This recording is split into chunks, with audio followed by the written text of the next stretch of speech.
जब SIR वाला मुद्दा भी आप लोग उठा रहे थे और वोटर अधिकार यात्रा के लिए निकले हुए थे, उस दौरान एक बहुत गंभीर आरोप आप लोगों पर लगा कि आप लोगों के मंच से प्रधानमंत्री की माताजी को गाली दी गई, अपशब्द कहा गया। कौन कहा? ना मेरा उसका जान पहचान है, ना परिचय है। पता चला कि भाई वो जदयू में भी रहा है, भाजपा में भी रहा है, तो करो एक्शन। माँ होती है, किसी की भी माँ होती है। अगर कोई आपत्तिजनक शब्द का प्रयोग करे तो कार्रवाई होनी चाहिए।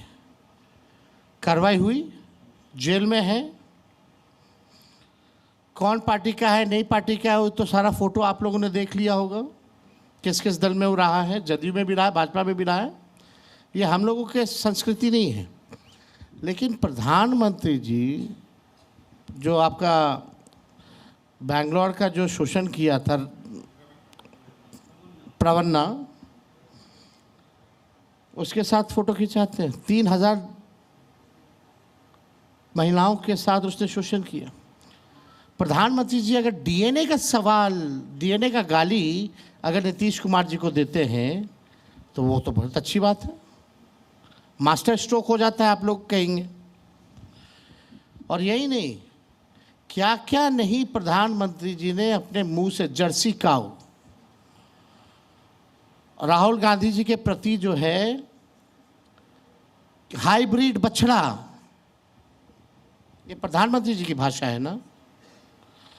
क्या हाइब्रिड बछड़ा कहना चाहिए था प्रधानमंत्री जी को? क्या जर्सी काऊ कहना चाहिए था? बड़ा मुद्दा आपने उठाया पलायन का।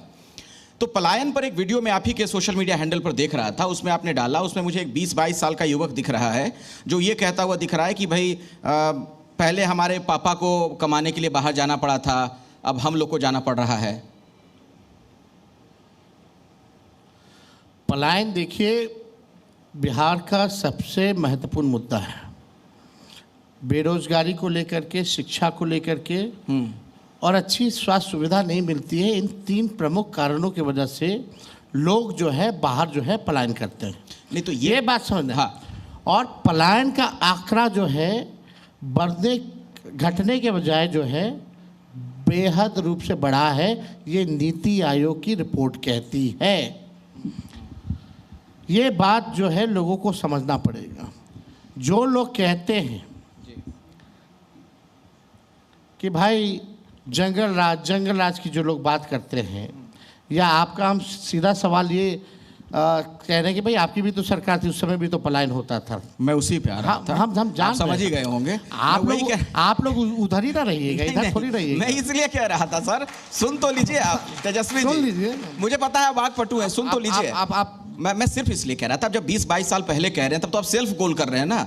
20-22 साल पहले तो आप ही लोगों की सरकार थी ना। अरे भाई, हाँ, सेल्फ गोल आपके हिसाब से होगा, है ना। यहाँ दनादन गोल मारे जा रहे हैं, आप लोग गोल दिखाई भी नहीं करते हैं ना। रिकैप दिखाते, गोले नहीं दिखाते तो रिकैप क्या दिखाएंगे? नहीं तो 20-22 साल पहले उसके पिता ने पलायन किया। अरे तो भाई, किसकी सरकार थी? आप बात को समझिए ना। बिहार से IAS IPS इसी सरकारी स्कूल और यहीं की यूनिवर्सिटी से बनते थे। आज क्यों नहीं बन रहे हैं?